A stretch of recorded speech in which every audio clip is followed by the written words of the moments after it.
Gente, aprovechando que estamos aquí en la calle, veamos cómo podemos pasar de una idea difusa, de una investigación, a lo que sería propiamente un problema de investigación. La idea es transmitir que cualquier cosa en nuestro entorno, en nuestra cotidianidad, puede ser inspiración para una investigación. Veamos, por ejemplo, aquí estos tres elementos: basurero, parada de autobús y una campaña del PANI sobre abuso sexual. Tomemos también esto. Este es un espacio libre de humo. Ok. Aprovechemos que vienen unos buses también. Transporte público. Solo en este espacio ya tenemos 1, 2, 3, 4 elementos que nos pueden generar ideas de investigación. Campañas contra el abuso sexual en la niñez, la política antitabaco, servicios de transporte público, manejo de desechos sólidos en el país. Todo esto puede servir de inspiración para preguntas de investigación, pero hasta ahorita no es una pregunta de investigación, es solo una idea. Ustedes podrán decir, este servicio de transporte público sí que no me gusta. Yo no sé, ¿será que alguien se habrá preguntado por qué es tan malo? Y de repente ahí dice, deberían hacer una investigación sobre eso. ¿Por qué el transporte público lo siento tan ineficiente? Y entonces deberían hacer una investigación sobre eso. Ya nos da una línea de que podemos realmente formular una investigación sobre eso que es tan cotidiano como el transporte público.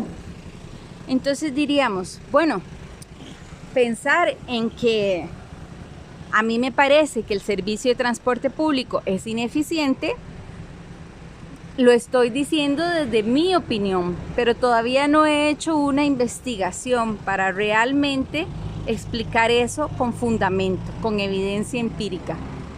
Si lo quisiéramos transformar a una pregunta de investigación, podríamos decir, ok, ¿qué tan eficiente es el transporte público? O podríamos preguntarnos, ¿cuáles son los aspectos que las personas consideran para valorar la eficiencia del transporte público? Y entonces, a partir de eso, hacer una investigación y decimos, ok, quiero valorar qué tan eficiente es el transporte público o la opinión de las personas respecto a tal servicio de autobús. O podría pensar en esta otra pregunta que les decía de cuáles son los elementos que las personas consideran para valorar un servicio de transporte público. Ahí ya tenemos una pregunta de investigación. ¿Qué tendríamos que hacer? 1, verificar que sea importante. Bueno, el transporte público mueve ¿cuántas personas al día? Es muy importante, no muchas personas lo usan. Además, es una forma en la que podríamos, si tuviéramos un transporte eficiente, reducir la cantidad de carros y con eso reducir la cantidad de presas, reducir la cantidad de emisiones de dióxido de carbono, etc.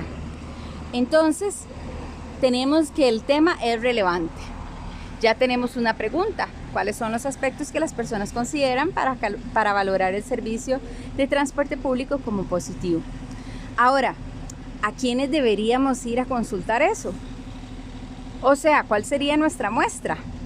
Pues bien, deberían ser las personas que utilizan el transporte público, ¿no? Son las que más saben sobre el tema. Entonces, poco a poco, nuestra idea o nuestra queja inicial de qué malo es el servicio de transporte público se va convirtiendo en un problema de investigación donde podemos formular una pregunta de investigación y sobre eso ir a hacer una serie de consultas que me van a permitir, a través de un proceso riguroso, tener información que me permita valorar realmente y responder a esa pregunta, que me permita decir cuáles son los elementos que las personas consideran para valorar la calidad del servicio. ¿Se entiende la diferencia?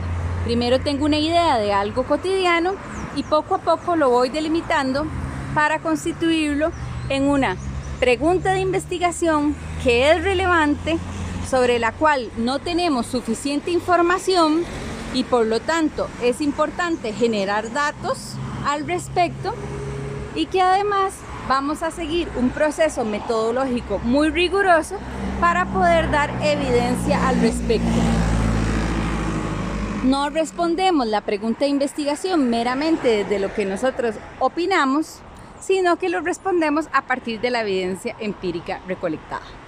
Esa es la gran diferencia, y ahí es como pasamos de una idea de investigación a un proceso de investigación que implica una problematización y una pregunta bien definida.